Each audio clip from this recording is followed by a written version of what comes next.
Boy to God. Shavar So for Real Career Talk Podcast, Most part of you cannot get in. Don't lose, only lose win. Just good ass niggas run the projects. I had no wait, man, I had to trust the process. I don't wanna waste time, bitch, I'm tryna fuck you. I'm a boss, knock it off, I ain't got time, they love you. Come from the block, I was also with the runners. I came from the bottom, I was lost in the tunnel, got my money up. That just niggas mad at me. Remember, I was broke, they was joking and he laughed at me. I got the sauce, get a call, and I'll be right back.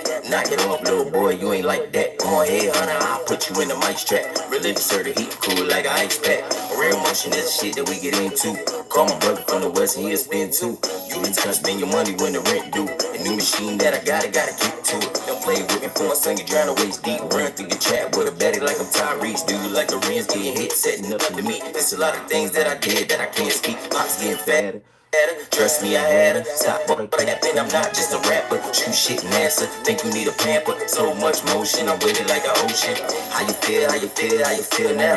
In my day, was make noise if you still down. How you feel, how you feel, how you feel now? In my day, was make noise if you still down. Just some hood ass niggas from the projects. I had no way, man, I had to trust the process. I don't wanna waste time, bitch, I'm tryna fuck you. I'm a boss, knock it off, I ain't got time, they love it. Come from the block, I was outside with the runners. I came from the I'm John lagging. I was lost in the tunnel, got my money up. That niggas mad at me. Remember, I was broke, they was joking and he laughed at me. It's the motion party, you cannot get in. We don't take losses, all we do is win. It's the motion party, you cannot get in. We don't take losses, all we do is win. Born broke, but you know that I'ma die rich. Getting money every day, that's a requirement. I got pets, I ain't talking under eyelids. They did eating off the old shit that I did. You can have it cause my mind full of ideas. Jumped off the porch 14, I was hitting licks. Moving with the torch, played with it, then you get hit. Roll up the gas, one blunt, that's a 3-5. You ain't finding me food, that's a free pick. That bitch street, and I'm the one she wanna be with. Keep it real, all these hoes on some freak shit. The game dirty, it be crazy, I peep shit. Box getting fatter, trust me, I had her. Stop all that capping, I'm not just a rapper. Shoot shit, NASA, think you need a pamper. So much motion, I'm wavy like the ocean. Just good ass niggas from the projects. What up? I had no wait, man, I had to trust the process. I don't wanna waste time, bitch, I'm tryna fuck you. I'm a boss, knock it off, I ain't got time, they love it. Come from the block, I was outside with the runners. I came from the bottom, I was lost in the tunnel, got my money up. Now these niggas mad at me. Remember, I was broke, they was joking and he laughed at me.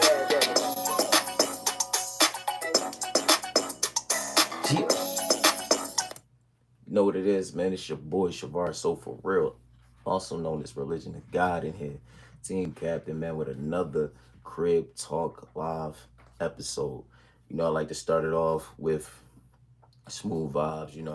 We like to get the vibe right, get the tempo right. That's my my new single Motion Party remix. It's the remix of Motion Party, but it's on it's on Audio Mac. It ain't the official version because I tried to get the actual John, but it's hard to get it right now, so I gotta wait. But y'all can go ahead and listen to that. That's on Audio Mac. Religion of God, all one word. You feel me? But we back. I appreciate all the subscribers and everybody that's been tuned into the show and the channel. I appreciate that. I've been seeing the numbers go up and checking the algorithm. So that must mean that I must be giving y'all decent content. I must be doing my job. But we got another video today coming to you, and it's it says the tricks cops use the second you roll down your window. So if you've never been stopped by the police before, it's a lot of manipulation tactics they use to get certain information. Always ask you where you coming from, where you going. You don't have to tell them any of this information. This is certain things that I know, but they probably gonna say some of that. But it's a lot of stuff that they ask you prior to and getting you to get out of the vehicles. That's the whole point of a lot of times the stop is to get you out the vehicle. Because a lot of times you see if it's a minor infraction, you should be able just to get the ticket and go about your way. But when they're trying to get you out, they take a long time inside the car. They ring you and all that. They say, no, hey, can you get your step out the vehicle? What's the probable cause? You know what I mean? But it's a lot of tactics they use. So we're going to get into that. And then we're going to get into some thoughts about some of the things that they do and some of the tactics. Make sure you go ahead and subscribe. If you're not subscribed, and all my subscribers who are subscribed, you feel me? Appreciate y'all with all love and respect, man, for real, from the guy, man. I appreciate y'all. Um, yeah, let's get into this video and see what they talking about. I mean, hold on, let me do one thing, cause my wife in there.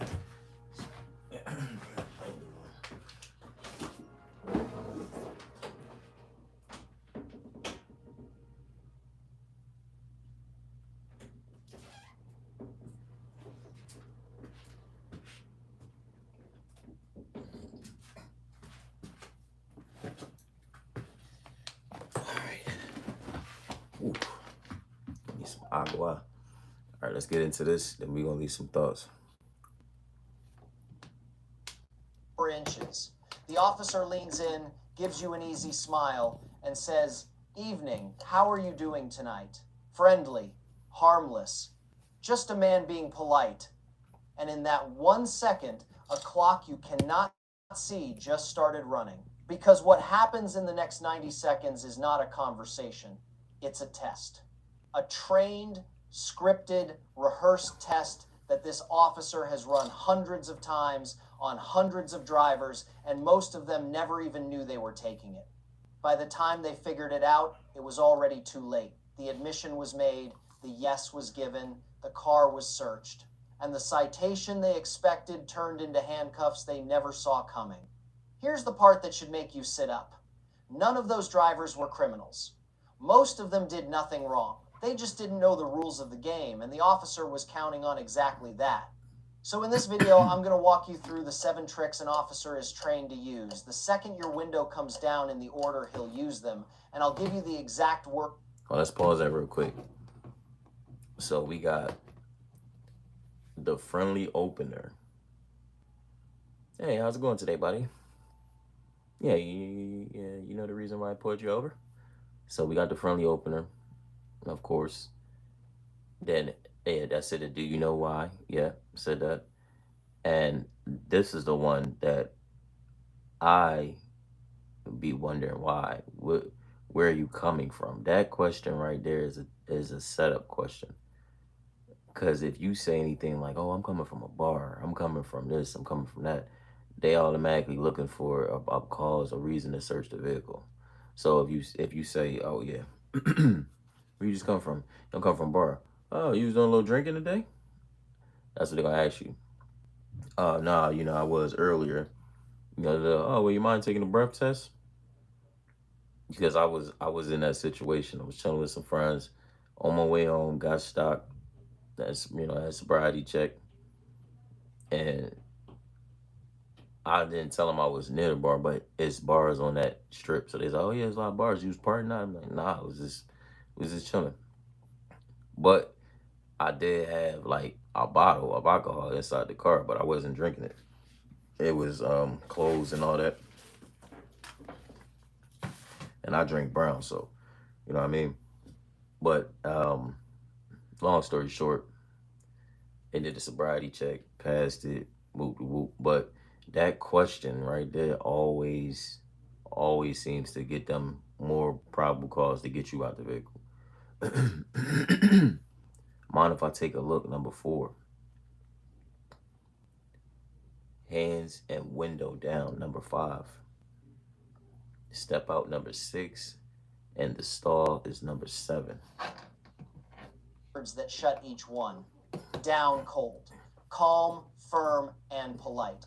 Every one of them backed by the real law and real Supreme Court rulings that put you back in control. And stick with me, because trick number 4 is the one that ruins lives. It's the single most common mistake a good, honest person makes on the side of the road, and it hands the officer a key that the Constitution says you can never take by force. Right. Most people give it away with a smile.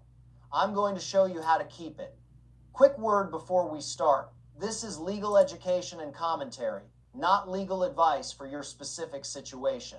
Now let's get you ready. I'm Walter. On this channel, I break down exactly what to say and what not to say when the police show up using the real law and the Supreme Court rulings that put you back in control.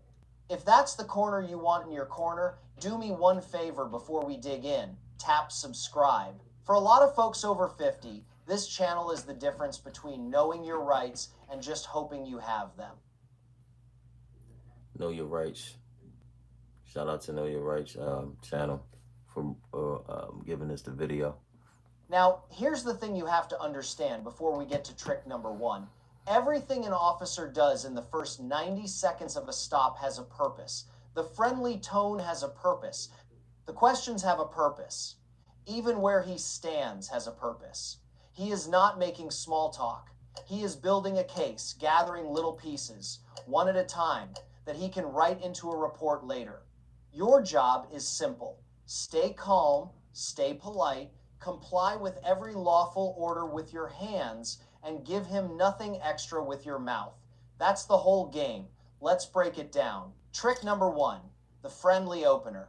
How are you doing tonight? Where are you folks headed? Beautiful truck, is it new? It sounds like kindness. It is strategy. The friendly opener does one job and it does it well. It lowers your guard. The officer knows that a relaxed person talks. A relaxed person fills silence. A relaxed person wants to seem cooperative, wants to be liked, wants this nice officer to know he's one of the good ones. So you start talking, and every word you say is a word he didn't have before. Here's what most people get wrong. They think being chatty makes them look innocent. It does the opposite. The more you talk, the more material you hand him, and he is trained to listen for the one loose thread he can pull. You don't have to be rude to beat this. You beat it by being warm and brief. Smile back, be a gentleman, and then say very little. He says, "How you doing tonight?" You say, "Doing all right, officer. How can I help you?" Polite, friendly. And it quietly hands the conversation right back to him, where it belongs. You are not his buddy on the roadside. You are a citizen being detained. Be kind, be short, stay in control. Trick number 2. Do you know why I pulled you over? This one is a classic, and it is pure trap. It sounds like a normal question. It is actually an invitation to confess. Think about what's really happening. He's asking you to do his job for him. If you say, "Yeah, I guess I was going a little fast. Congratulations, you just gave a recorded on the..." I mean, if you stop me, ain't you supposed to tell me the reason why you pulled me over? What you asking me for? Do you know why I pulled you over? I'm guessing you finna tell me because you walked up here and stopped me. So I'm waiting for you to tell me. No, I don't know. What's the reason? Is one of my lights low or out or something like that? Or you know what I mean? Like I don't know the reason. So if you say yeah, you like who would actually say yeah? You stopped me because I got a whole thing of keys and hidden in the trunk. You stop me because you know I got drugs, and you stop me. I don't. Nobody is going to voluntarily self snitch for the most part. Now, if you that nervous, you that scared, you just feel like, oh, whoop, they got me, then you got a better chance of just I don't know trying to run, or even that's not gonna work. So many cameras these days, they gonna catch you regardless. You know what I mean? But I don't think for the most part people gonna self snitch on themselves. Be like, yeah, it was me that did it. You know what I'm saying? That's dumb. But I'm pretty sure people do it. Record admission that you were speeding. You confessed before he wrote a single word. And in court, that admission is worth its weight in gold because it came straight out of your own mouth. The Fifth Amendment to the Constitution gives you the right not to be a witness against yourself. Read that again. Against yourself. Do you know why I pulled you over? Is engineered to make you a witness against yourself willingly, cheerfully, with a smile. So here's the counter. When he asks if you know why he pulled you over, you do not guess. You do not confess. You say calm and even. No, officer, why did you pull me over? That's it. You've answered his question honestly. You genuinely don't know which of a dozen reasons he has in mind, and you've put the burden back where the law puts it, on him to state his reason. Memorize that line. No, officer, why did you pull me over? Say it kindly. Say it every single time. Trick number 3. So where are you coming from tonight? Now the fishing trip begins. Where are you headed?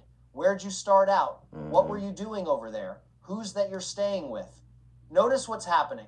He is not How asking long you because he lived cares there? about your You evening. from there? He is Or where fishing you for originally two from? things: an inconsistency he can use and a story he can poke holes in.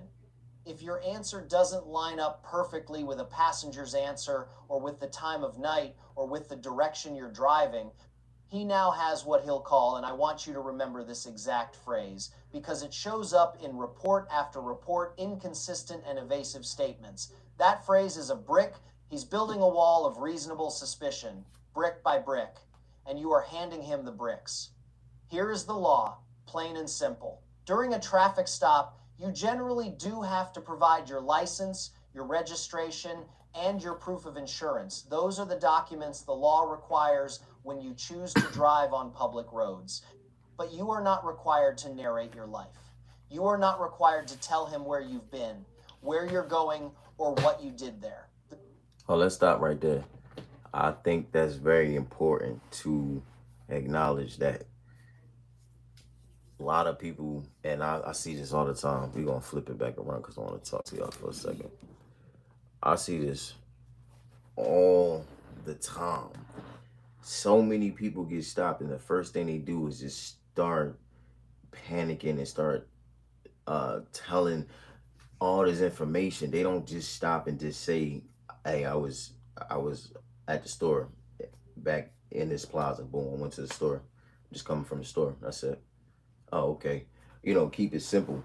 They dive into, oh, well, I was back there earlier than this. When you keep talking and going into all these other details and talking about stuff that's irrelevant, and they didn't even ask you after they asked you that one question, instead of just not feeding into it, if you answer, just be like, boom, just coming from home. Where's home? You got my identification and my proof of insurance and my registration. It's whatever's on that ID card. I don't have to answer no questions, man. I don't have to be up here answering all your questions. When you stop me, you supposed to initiate a reason for your stop. Then you supposed to do your job. You feel what I'm saying? Like they said, you don't help them. You feel what I'm saying? Let them do their job. I'm not finna tell you anything. You know what I mean?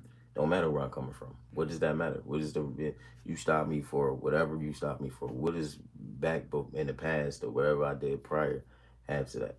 So my advice would be, if you do get stopped and you are in that situation, would be to definitely, if you know, okay, I might got something, you know, I might have a little something on me or whatever the case is. Be hella cooperative, like I said, be polite. But when it comes to all that extra, stop talking, man. Just don't say nothing. You know what I'm saying? Be quiet. Give them 3 documents. Here you go, sir. Here go the 3 documents you asked for. I'm gonna get those to you, and I'm over. And let him do his job. You feel what I'm saying? Let him do his job. You ask me these questions, you got the right consent, search, boop, boop, boop, boop. I don't even gotta I ain't gotta answer none of that if I don't want to. You feel me? You ain't gotta answer none of that. It's not against the law not to answer questions. But when you do not, like, it's a way that you should do it. Like you said, in a polite way, because it keeps them from initiating the search and doing the extra shit. Definitely, if you know you dirty and you got some shit on you. You feel me? You might want to play your cards right. Be polite. Don't be nervous. Stick to one answer, one word answers. Keep it simple. Yes, no, home. Here you go. You stop me? No. Where you come from? Home. Where's home? Here you go. Here's my here's my driver license, proof of insurance and registration. There you go.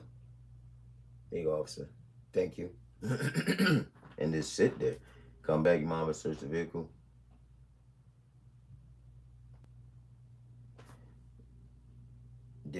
Are you finished with what you was doing? Boom. So, no. Nah, you can't search the vehicle. You can't do none of that, man. That's it. That's what a buck is. You feel me? We keep it rolling. You feel me? But like I said, conduct it in a way that It's like, no, I'm sorry, officer. I mean, I I don't agree to a search of the vehicle. I gave you my information and my documents, and I feel as though that supports anything that this traffic stop is initiated for, was executed for. Anything further than that, I feel as though it is I have restraint. I have, the right to restraint. Well, you don't even have to say all that. You don't even got to say all that because that's getting into it. They be looking at you like you trying to be like, oh, political, and sometimes they don't. They be coming after you. They know that you one of them. Oh, we gonna hold the camera up and say something. Da, da, da. But I will keep. I would say advise that always have a camera because it puts the ball back in your court too. So make sure that they do their job right. They can't just violate you. And if they do, you do have a right to sue. You got certain rights. So having the camera when you do get stopped is important, and follow those procedures like he said. And a lot of times you'll be all right. But if you try to get bucked with the police and do all that, then whatever comes after that, you caused that. You know what I mean? You did that. You feel me? Just play along with the little game until it's time to to get back and go about your way.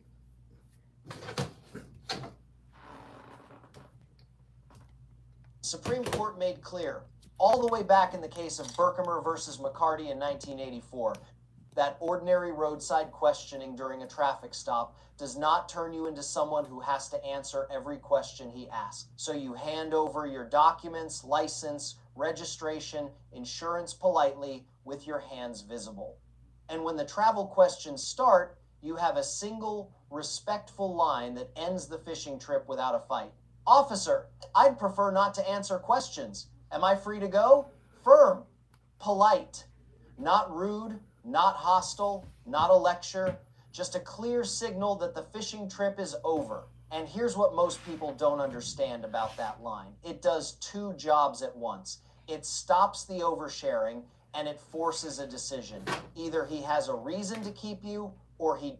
Let me just put this out here, hey, for all the black people in the community. Be careful when you use that line. You gotta fill out the room.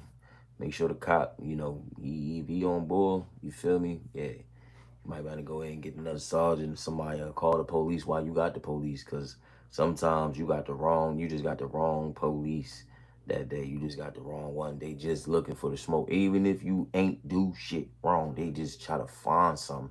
They make you got the car. You know how many cases they got, lawsuits they got just because you took you overly abused your power and your authority. You know how many cases and laws and stuff that they got because of that? It's serious. It ain't a game, man. It's like a lot of people is abusing their power because you get into this situation. But if you're not doing that prior to going into that acting all that, I don't feel like you should get in that situation and now you want to be, you know, harassing people and throwing around your authority. But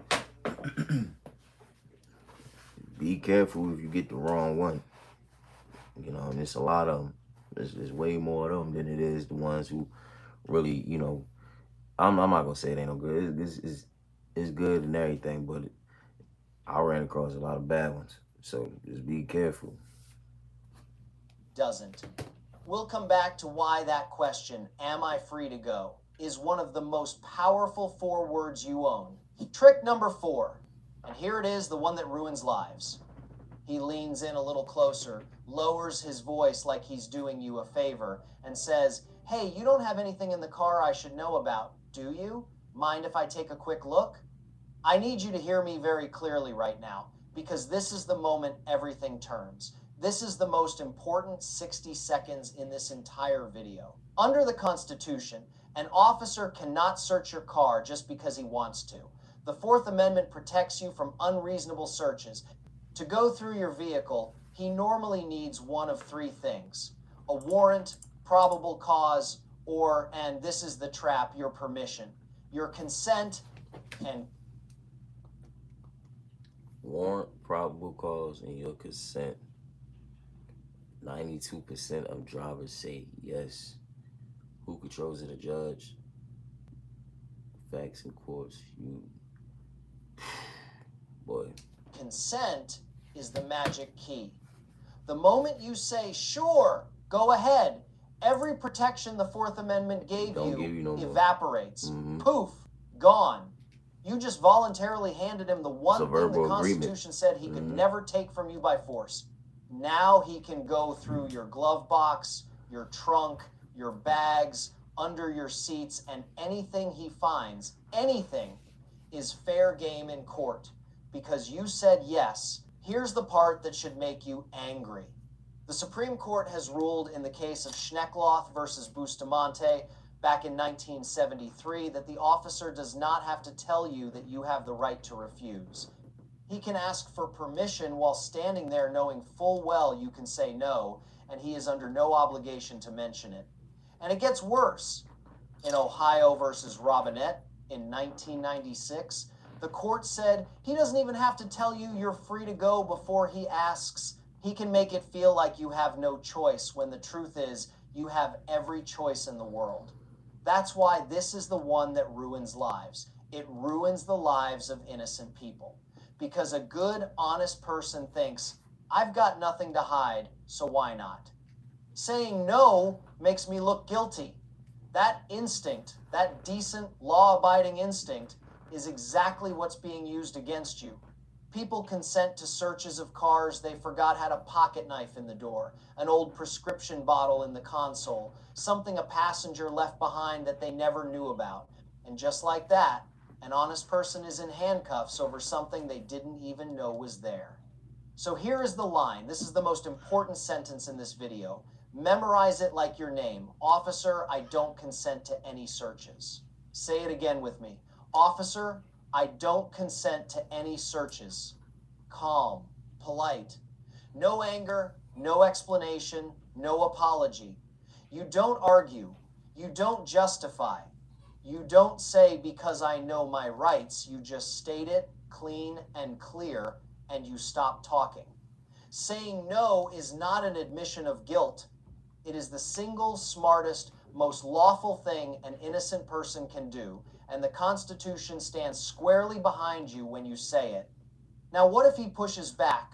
Because he will. He might say, well, if you've got nothing to hide, you wouldn't mind. Don't take the bait. You answer, warm and unbothered. I understand, officer, but I still don't consent to any searches. He might say, then I'll just call a dog out here. Let him. Your answer stays exactly the same. You are not resisting. You are not obstructing. You are simply lawful. But I hate when they do that. Like, why we gotta go through all this extra stuff? Not, yo, I swear they do this every time too. Like, if you definitely don't consent to just go along with it, they take up another hour or so of your time. Now you want to call the dog, and I gotta wait for you to wait for this canine unit to come with this dog so you can sniff around the whip and smell drugs. All that be taking up so much time. It's annoying. Why y'all be pressing so hard? Like, you know what I'm saying? That's what I don't understand. Declining to volunteer away a right that is yours. Stay calm, stay firm, stay polite, and never, ever say yes. Trick number 5, keep your hands where I can see them and roll that window all the way down. Now we shift from your words to your body and your space. And this one is sneaky because part of it is a completely lawful order you should obey, and part of it is a setup. When an officer tells you to keep your hands visible, put them on the wheel, you do it immediately. That is a lawful safety order, and frankly, it protects you too. The golden rule of every stop is this: comply physically, assert your rights verbally, your hands cooperate, your mouth stays smart. Never, ever reach for anything quickly, and tell him before you reach for your documents, my license is in my wallet, I'm going to reach for it now. Slow, announced, no surprises. But here's the second half. Roll your window all the way down. Why does he want it all the way down and not just cracked? Because the law gives him certain things for free the moment he can see and smell into your car.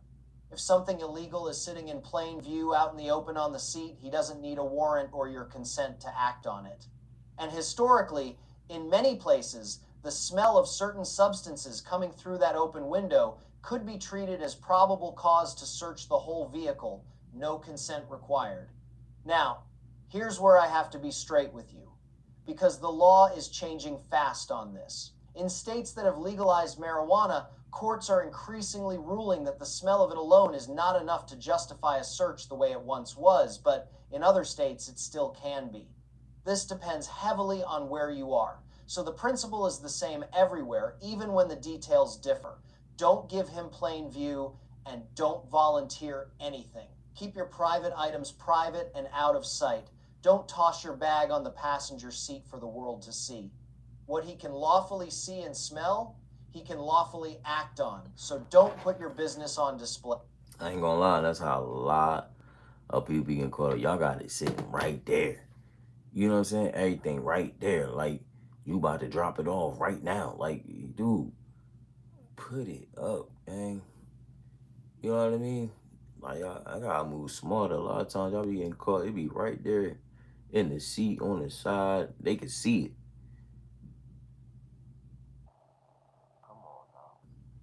He giving y'all game. He trying to help y'all. Trying to help y'all stay free out here. You feel me?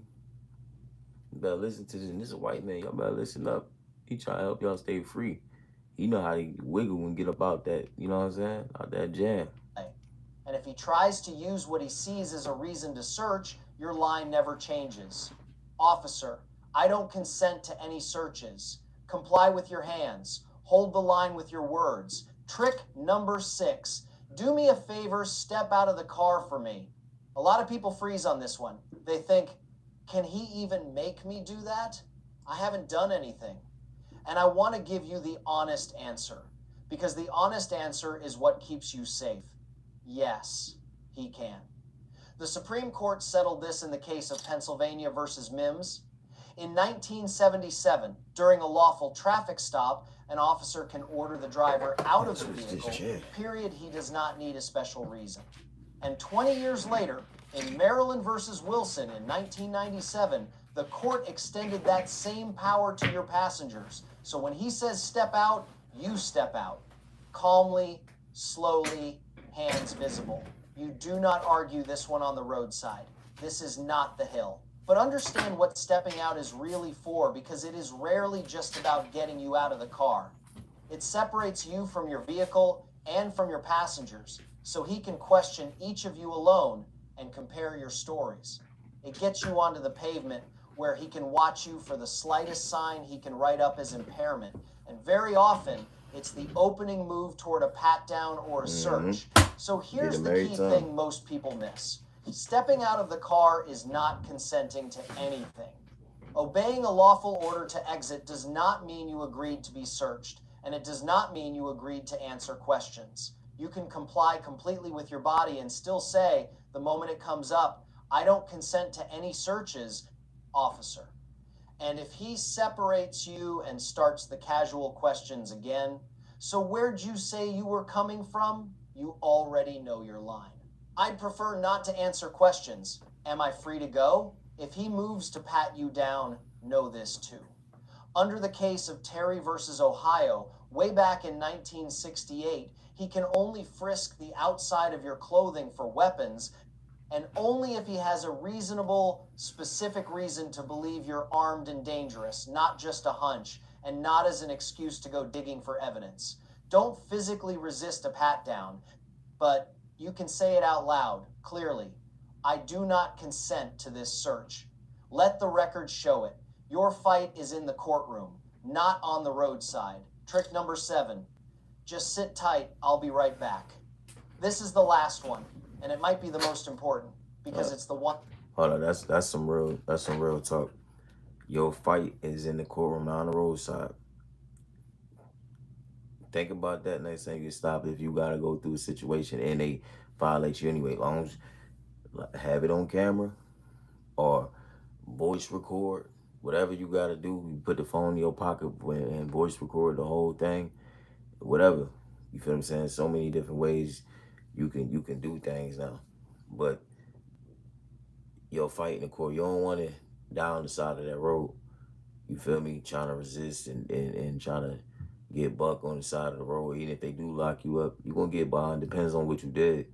Now, if you're guilty, my boy, you guilty. You feel me? You gotta suck it up. You gotta take that on the chin. But if you got a case and you could fight it, you can get bond. You could be out.